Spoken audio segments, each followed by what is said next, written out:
Good day everyone, this is Joseph from Baguio City School of Arts and Trades. Today we will be showing you how to do a kimchi. This is a fermentation in food processing. So we have here the different ingredients or the vegetables that we'll be using. First, we have to prepare our mise en place by identifying our tools and utensils like wooden spoon, set of knife, and cutting board.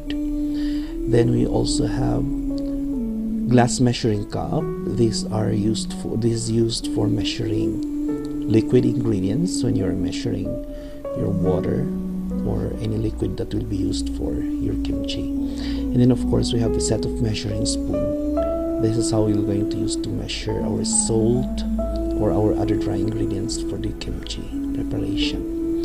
And then later on we're going to have a rubber scraper, another tool that we'll be using in preparing our fermented vegetables, or what they call the kimchi today.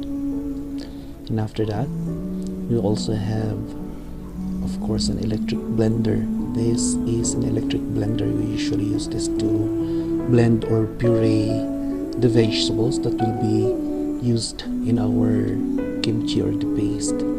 So aside from the blender, we also have the food processor, and they have the same function, but this is more, it's nicer to use this food processor if you have it at home, because they will all blend all the necessary ingredients that we'll be using. And then we have prepared now the ingredients. Here the mixture for the chili paste.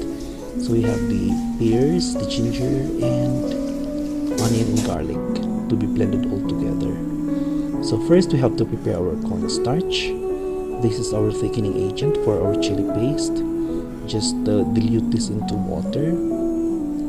So after diluting it with water, then we're now ready to cook this until it becomes paste.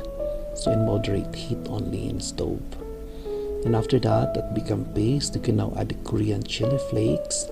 These are being bought in some Korean stores nearby if you have. Then after adding the Korean chili flakes, we're now going to add also the sugar. This is to provide little sweet. So if you're making use of using sugar, you can remove the pears or apple in your ingredients. Then add a little of fish sauce to give a little salty taste into our kimchi, so it will provide a good taste into our kimchi. Then after that, we're now going to puree the four ingredients, which is the mixture of ginger, garlic, onion, and the pears. You can, if you don't have a pears, you can substitute with the apple. So cut them coarsely and then put them in the blender, and then you puree. So after you puree those four ingredients, you can now add it to the prepared chili paste. So set aside. Now we're going to start cutting our napa cabbage. So as you can see in the video, cut it, slit it at the center, then chop it at least 2 inches and wide for your napa cabbage. So do it the same with the rest of the napa cabbage. Then put it in a clean bowl. Then do not put any water. Just add 1 cup of salt for 1 kilogram of napa cabbage. Then soak that for around 4 hours until all of your mix the salt all together until all the leaves are mixed. Then wait for 4 hours until the cabbage is totally wilted. After that, you rinse it 4 times with water. Then we have prepared also the carrots. These are now additional ingredients for our kimchi.